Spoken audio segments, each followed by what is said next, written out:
Dragon Ball Super didn't understand the first thing about Goku's character. Thank you so much for watching. Okay, let's back up a bit. At the beginning of 2019, I wrote a video entitled Goku, the Misunderstood Character, in which I decided to talk about the main character of the popular TV show Dragon Ball. I guess, in a way, not many before me had done. It got a lot of views. Since then, I've released a video every single week, gained a bunch of new subscribers, thanks by the way, and I made this my full-time career. However, there has been one thing that has bothered me since writing that video almost a year ago. One thing that has never added up quite right in my head. And that was this line from Resurrection F. Being too relaxed can also be a weakness. And don't even get me started on the issues with your overconfidence. My problem with this is that he says it as if it's obvious or some sort of inarguable defining trait of Goku's character, and I have to say I disagree with that assessment of Goku. At best, I think it's misleading, and at worst, it's wrong. So, what better way to round out this terrific year than by bringing it full circle with the character that started it all? A character that I thought was only misunderstood by the fans, but as it happens, is also grossly misunderstood by the very company that owns him. This is Son Goku, and how Toei got him wrong.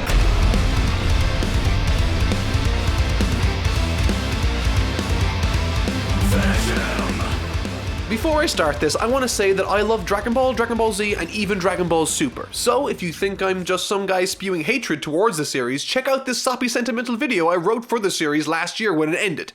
Okay?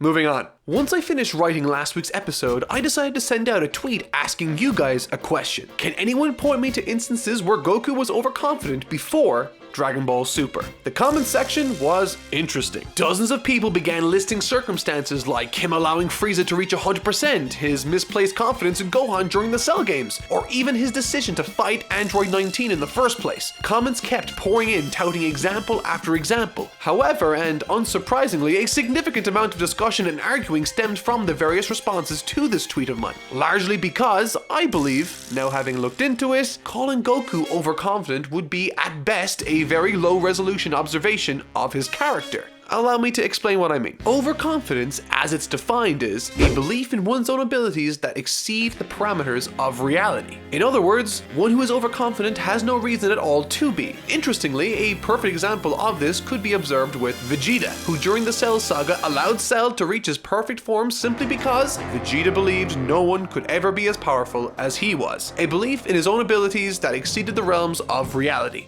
resulting in reality hitting him hard. So, how does this apply or not apply to the story of Goku's adult life? Well, from my experience reading about Goku, it's true that he's naive, innocent, selfish, honest, and tenacious, but overconfidence seems like a stretch in a lot of ways to me. Let's look at some examples. For the very same reason Goku was excited to fight Frieza while traveling to Namek, he allows Frieza to reach max power here. In this instance, Goku is aware of what he's doing, what the consequences are, and he's ready to face them. In this instance, he's confident that he can defeat Frieza. This might very well have been chosen through a selfish, self-indulgent path to revenge, but he wasn't overconfident. Overconfidence requires confidence that is unwarranted. In order for Goku to be overconfident, his confidence in this scene would have to be misplaced. And as I'm sure you're aware, it wasn't. He was confident that he could defeat Frieza, and he did, with relative ease all things considered. In this case, his confidence wasn't misplaced. Similarly, his assertion to Vegeta that he was stronger than him in the Cell saga wasn't cockiness or overconfidence either, but a statement of fact, an observation of reality. He was, in fact, stronger than Vegeta during that time. But regardless, above all else, what Goku really wants is to challenge himself against the strongest opponents he can. Thanks to Master Roshi's teachings in early Dragon Ball, he trains and fights under the philosophy that there will always be someone stronger around the next corner. There's a humbleness in that mindset. He doesn't presuppose that he's invincible, he expects there to be someone better. And these encounters translate into opportunities for Goku to always push himself to greater and greater heights. Goku does let his guard down, allowing his opponent the best chance to defeat him, but it's inaccurate, I think, to say that this is as a result of overconfidence. Quite the opposite. When he lets his guard down, he's not necessarily confident that he will get away with it, because anything that would feel like he would get away with it would be boring to him. He wants to always ride the razor's edge of battle, pushing closer and closer to his limits and going beyond his comfort and confidence zone. He specifically seeks circumstances where he isn't confident in his abilities. That's where the fun is for Goku in a fight, and that's why he's said things like he's scared but also excited. The desire to test himself against a strong opponent has always overpowered his fear to run. This particular scene with Android 19 was yet another instance that came up time and again in the comments section of that tweet I sent out. I'm not sure what about this demonstrates Goku being cocky or overconfident. Goku sort of chooses to fight the android because he's the most capable at the time and he's the one they're after. He's also under the impression that Vegeta will show up sooner or later as backup, as said in the manga. In addition to this, he also doesn't know what's happening to his body. You can label him as foolish or forgetful here, but not overconfident. In these high pressure instances, he isn't confident that he'll win, but he is confident in his abilities, and that's what he's searching for. Anytime he finds himself up against tough odds, he pushes himself and doesn't quit unless completely outmatched. And even saying that, he has given up and not even attempted to fight in some cases because he knew he was outmatched. I do give up. I've given all I've got, Lord Beerus, but there's still no way I can beat you. For instance, or if you want an even earlier example, check out this one.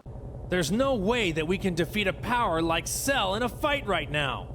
Not exactly the move you'd see from someone who would be labeled as overconfident. However, the most popular example of Goku being overconfident in the series within my little Twitter thread was his decision to pit Gohan up against perfect Cell, all the while throwing a senzu bean at Cell to even up the odds.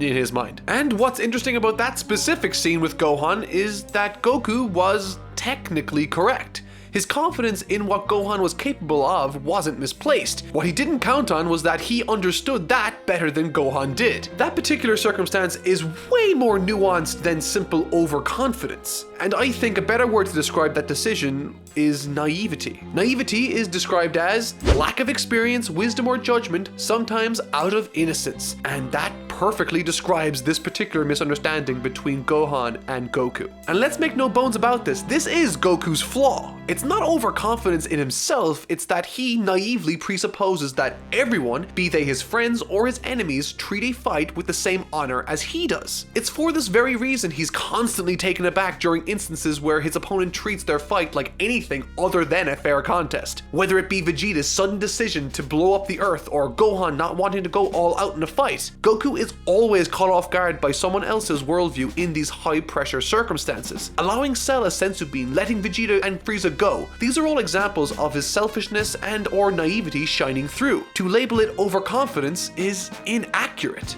You didn't tell me we were using blast now! Despite Goku and Gohan's dynamic in the Cell Saga, Whis in Resurrection F isn't talking about Goku's overconfidence in another. It's overconfidence in himself, criticizing that he constantly lets his guard down.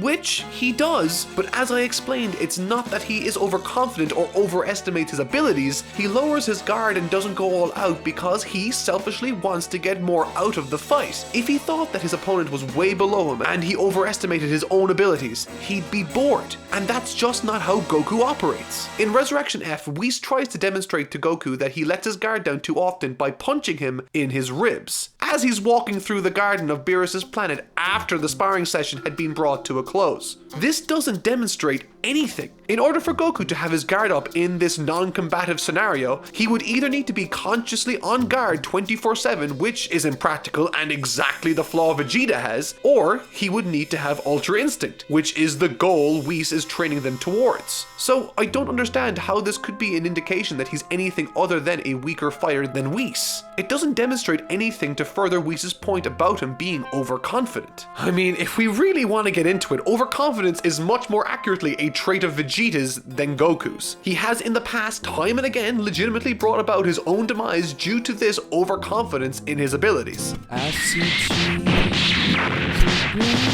And I'm saying all of this while being fully aware that Akira Toriyama wrote Resurrection F. Because this whole essay isn't to say I think giving Goku a shortcoming in the film was a bad idea. I actually think it's a wonderful and interesting idea if handled correctly. Characters change archetypes all the time, and for Goku to shift from a flat arc character into a positive one is a really fascinating development for his character, if they handle it correctly thereafter. Which they didn't. As soon as Resurrection F concluded, Goku's shortcomings from that story suddenly disappear, never to be seen again, despite Goku paying for that shortcoming in that very film. When you give a character a negative trait to overcome, the journey ought to be usually centered around consequences of their internal conflict in rejecting this negative trait of theirs. Suddenly not having it isn't development, it's sudden change. Development is gradual, not sudden. Which to me is a shame, because if Goku attained Ultra Instinct for a genuine growth and development reason, rather than just simply getting it, it would have given an already very cool scene and emotional weight behind it that we don't normally see with Goku in these circumstances. It would have made it a very unique moment for Goku specifically in the series. And that's just it in a nutshell. Instead of arcs flowing into each other as consistently and cohesively as the original series did, many arcs have beginning points and end points. Things suddenly happen because plot needs to happen, and characters are given things to work on that really, if you think about it long enough, don't make a lot of sense for the character. In the entire series, the closest instance I could find to adult Goku actually having misplaced confidence in himself was early in the Frieza fight. He never believed the fight would be easy, but he wasn't prepared for how monstrous Frieza really was. However, to paint this as overconfidence, I think, is a stretch. And even if you consider it full-blown overconfidence, to consider this one instance grounds to label Goku as a definitive overconfident character is, I think, disingenuous. But at the end of the day, writing is still one of the most difficult things when it comes to art. Dragon Ball Super captured my imagination, and for that alone I would label it a success. But just because I like and enjoy something doesn't mean that I have to turn a blind eye instead of questioning things. For me, that's one of the more fun aspects of watching a TV show, figuring out how it's written and where it doesn't make sense. And that really was the impetus for this entire Anatomy of Anime series. I'm so incredibly thankful that so many of you have decided to share your mornings, afternoons, and evenings with me over this last year. I'm truly humbled and will continue to try my best to improve. But until then, let me know what you think about Whis' comments towards Goku down below. Do you think he's overconfident? Am I right? Am I wrong? Let me know. But that'll do it for this week. I've been Totally Not Mark. Thank you so much for watching.